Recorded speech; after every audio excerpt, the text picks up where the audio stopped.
Welcome to Mark D. Maker. My name's Mark Taylor, and we're going to be working on carving a tufted titmouse with a turned head. I got a red-winged blackbird singing to me here. So what I got here is the profile of the bird, and we're drawing in the beak. And the beak you want to pay special attention to. The beak is part of the skull and is always a consistent, so we'll be taking measurements off the beak for the rest of the head. So we want to make sure we get the beak right.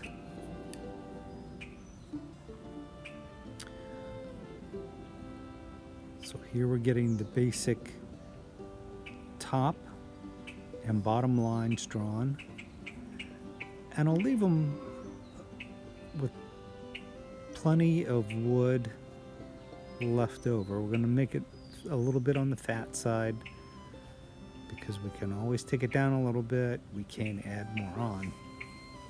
You can always do repairs, but I'm going to try to do it right the first time here.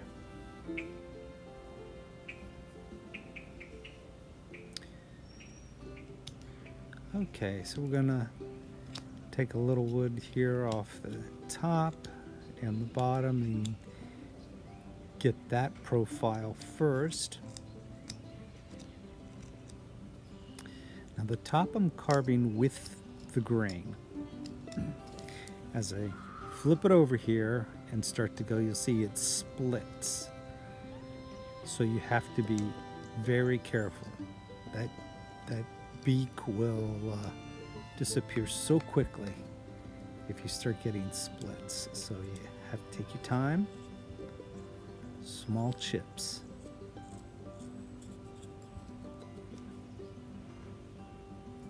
And there we go. There's our profile of the top and bottom shape. Redraw that center line. Always redraw your center lines. You always want to maintain that, especially when you're looking for symmetry.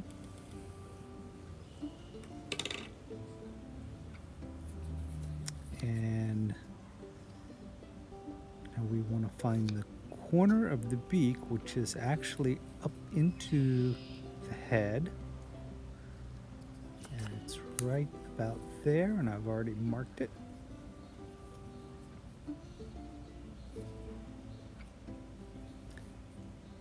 So you're going to have to get to that, we're going to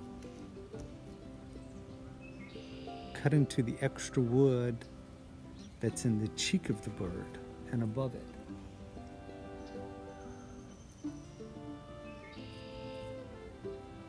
Now to get the proper width of this beak, see I'm holding this pattern? This is how you need to hold the pattern. This is how I do it. And I'll draw down past that gap, leaving it a little big. I can always come back and take it down a little bit.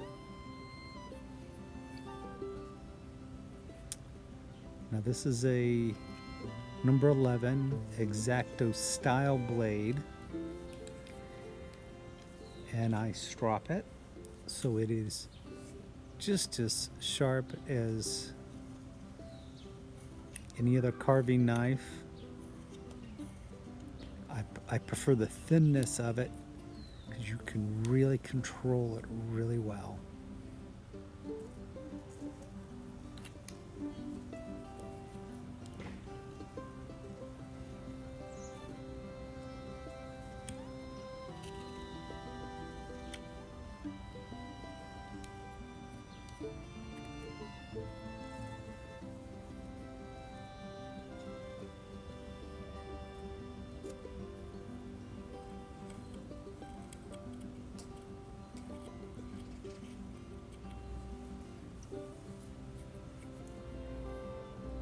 Just want to take your time and try to maintain symmetry here.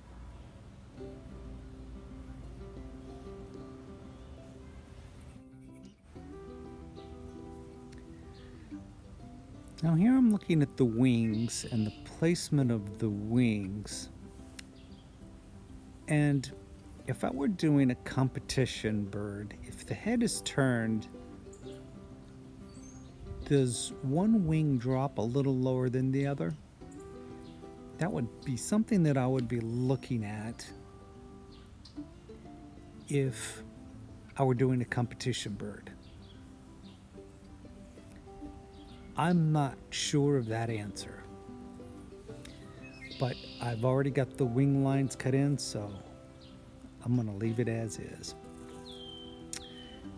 Now here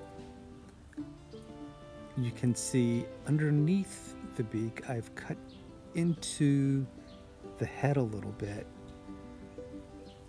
to try to get to the bottom or the back side of the opening of the beak, which is back here, and just slowly working away at it. A little up here, remove a little up here and down at the bottom.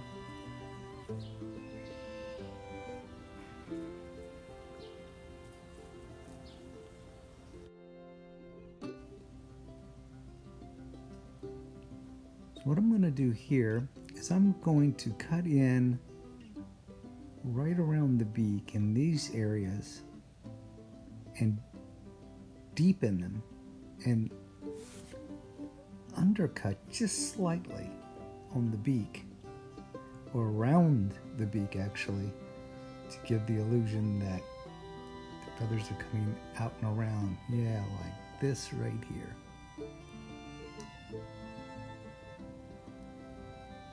So that's giving us a good start.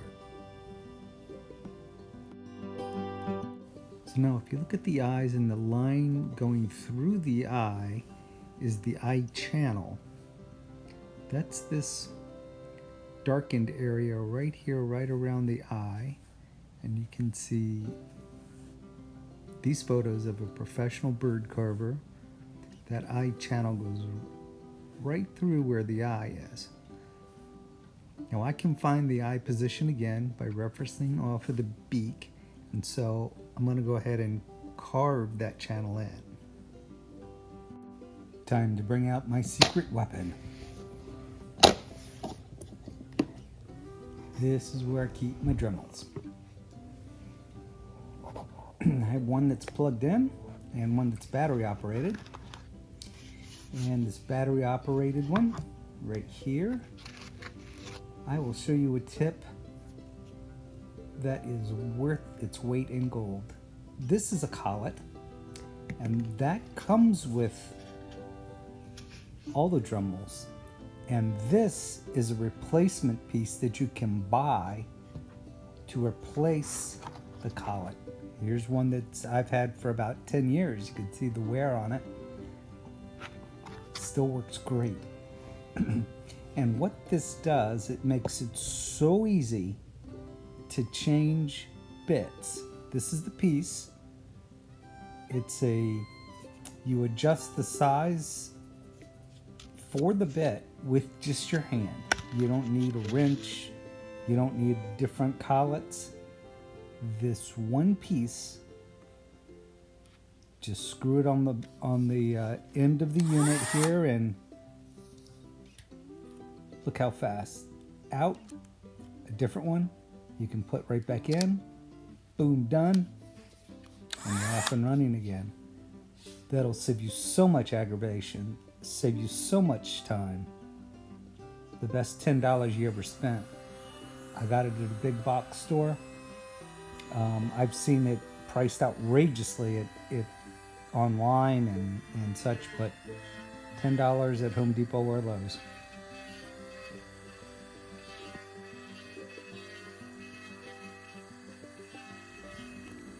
Now what I'm doing here is putting in all the hills and valleys. The world champion, world-renowned carver Floyd Schultz would say, he would call this landscaping.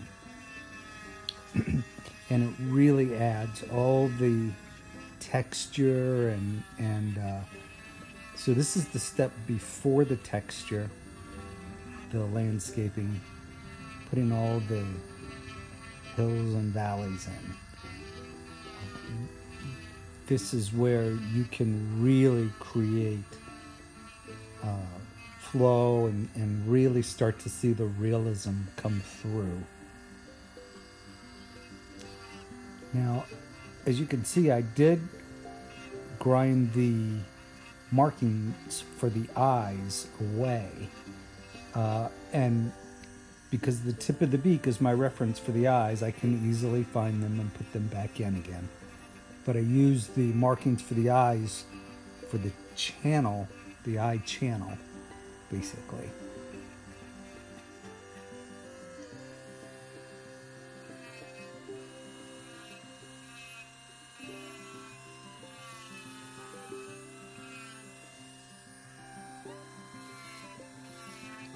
We're going in and relieving just after the cape here of on the back of the neck. And basically what I'm trying to do is raise that feather, the feather group. So I'm focusing on feather groups right now. And so now you can start to see right there on the back how that one feather group comes up and above the other. It makes the other look like it's laying down below. And I'll do the same here.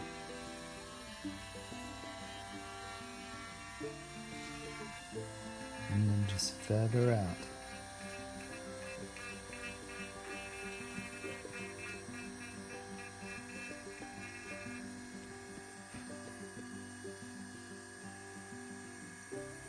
What do you think of these azalea bushes in my front yard? Aren't they gorgeous? Just brilliant in color.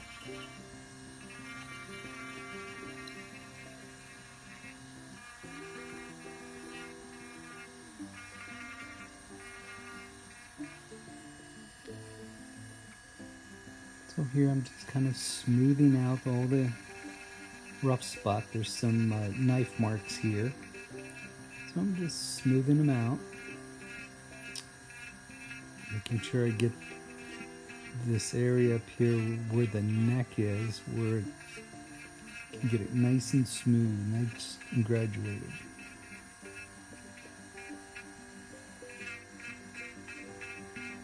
And if you notice, I'm going in the direction of the feathers. So at this point, especially with a rotary tool, I'm not too worried about the grain of the wood, but I'm going in the direction of the feathers and the feather flow.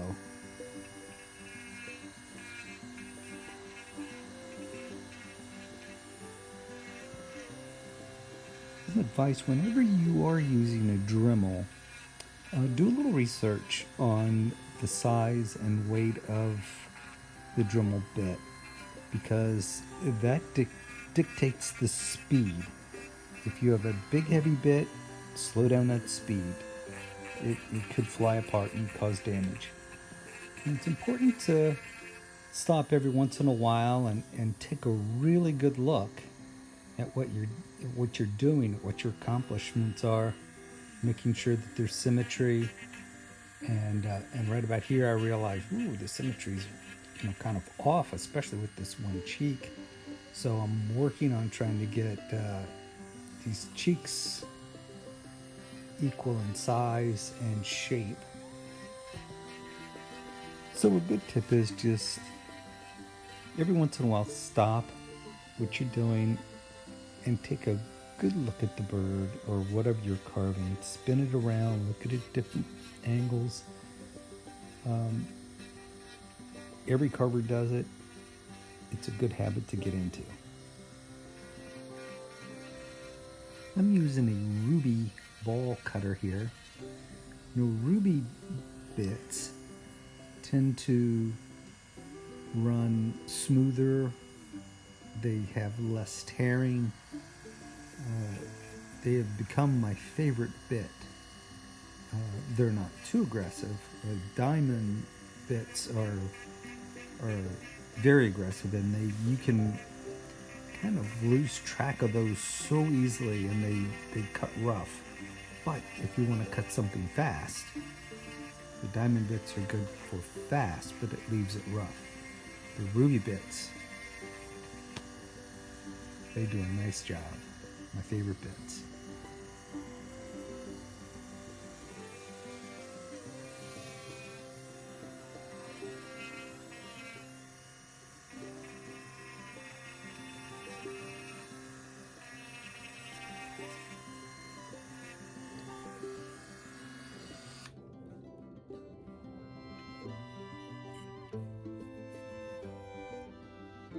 And whenever I use a Dremel, I will always go to hand sanding afterwards to look for that extra smoothness and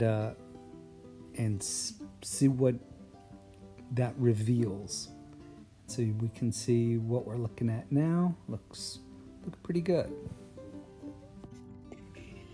So the hills and the valleys look a little much right now, but they will mellow as the bird continues to develop. So please like, share, subscribe. And next time we'll be working on feather layouts. And I'll see you next time.